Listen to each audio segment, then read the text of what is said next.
Let's talk life and a little bit of truth.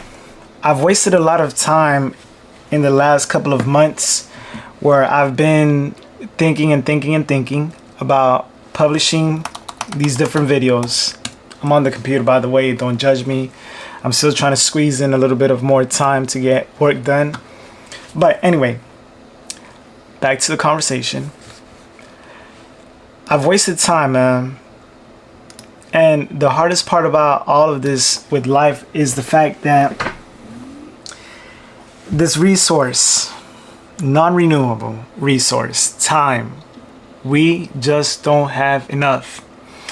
I've been reading a lot of Stoic philosophy, and it's put a lot of things into perspective with how I think, the way I process life, the way I view problems, the way I interact with people, and how I make these videos, right?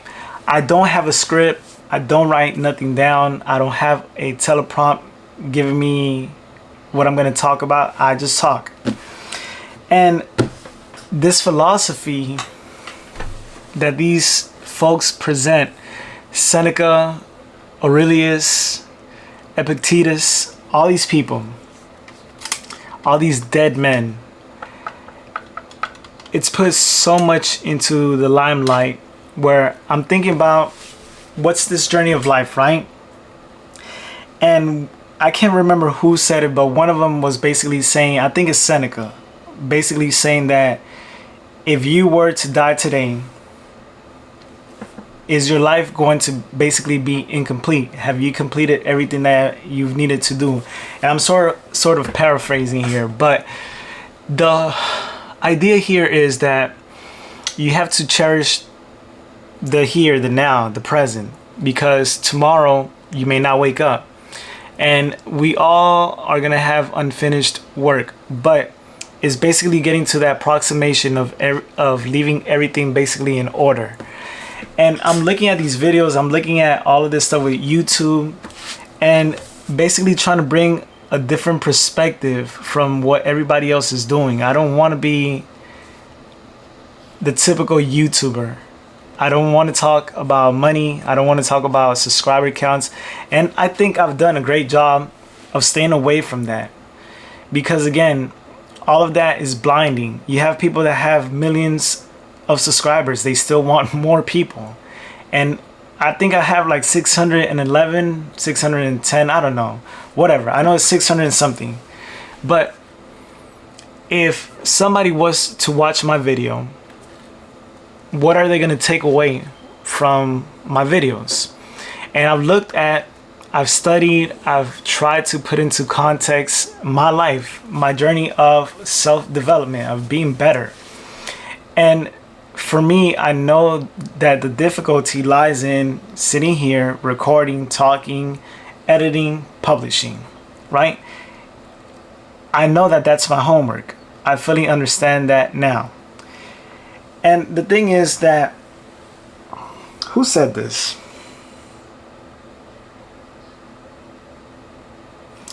I want to say it was Epictetus, that he basically said that you have to, in order for you to be better, you have to be comfortable with the idea that you're going to be stupid.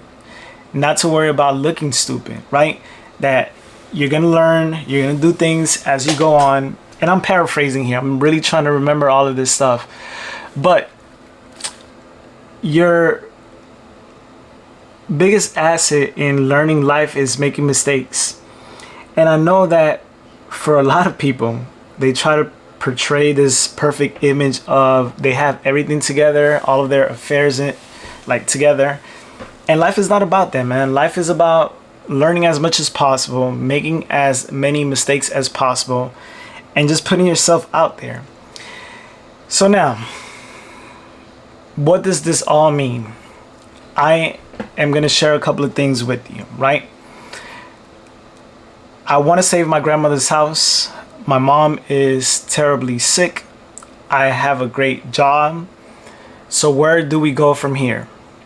I have a lot of things that I still have to take care of, right? I talked about the book club. I talked about reading more.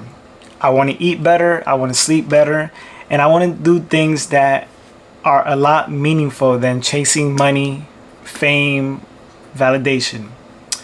One of them, like I said, was sleeping. I am going to force myself to get better sleep. After sleep, I'm going to force myself to have a better nutritional approach to my life, because I eat like a 4-year-old. I love cookies, cakes, and anything that has sugar in it. I am 34 years old, so I have to act my age. That means a lot more veggies. You've never heard of anybody dying from consuming way too many vegetables. So I gotta be better at that, right? I want to talk about money because I think having intelligent conversations about money is important. I don't want to talk about the whole entire like investor this, Forex that, multimillionaire by this age, first in my family. Nobody cares about that. I'm talking about normal financial responsibility here. Work hard and then play extremely hard. Take a nice vacation, enjoy life, right? And then with all of this is basically showing up, because I think one of the biggest points of connecting with people is literally showing up, right? We all have problems. We're all going through life. We're all trying to understand this complexity that is life. We all have these dreams that we're trying to reach. We're all trying to make it somewhere, right? But what I've sort of started to approach and take into account is the fact that everybody is in this big rush. I've mentioned this and I'm going to mention it again. People are in a big rush to get where? Nowhere. And then when you look at all of this in the grand scheme of life, some of the things that we do don't truly matter, right? The arguing with other people, getting upset when life doesn't go your way, being impatient because you're not here by this age and you're still here and not where you want to be. And then having all of that and not taking into account that we have much more than we really need, right? And then at the end of the day is like looking at character. One thing that I'm learning about people by reading and expanding my ignorance, because the more you read, the more ignorant you become, is the fact that people have a very hard and difficult time doing better, self-developing, right? Being a better version of themselves. And a lot of people, majority of the people that I interact with are stuck. They're stuck in their ways. I can tell you so much about my family. You can say the same thing about your family, but the idea here is really looking and taking into account self-accountability. Like at the end of the day, really asking yourself, did I have a good day?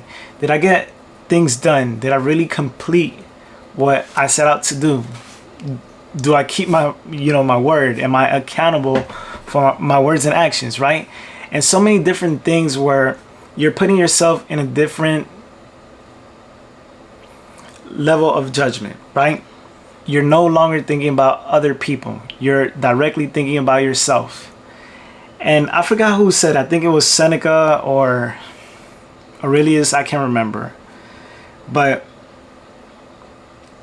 basically being very disciplined with yourself, but forgiving of others.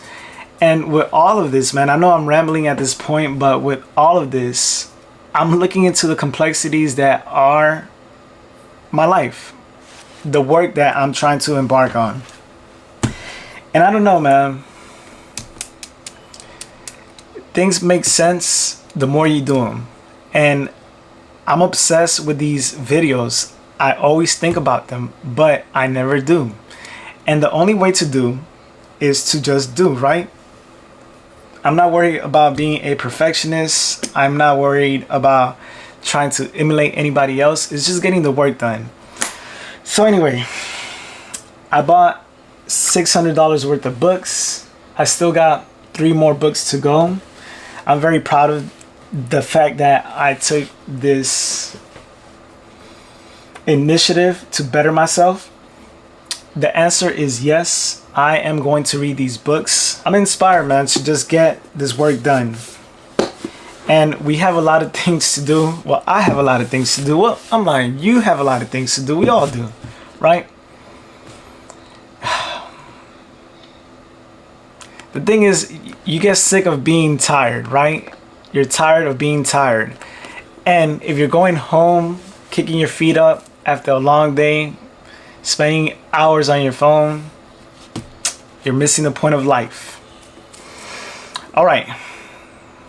I'm coming back tomorrow. We got to get this work done. Good night. Can I get an encore? Do you want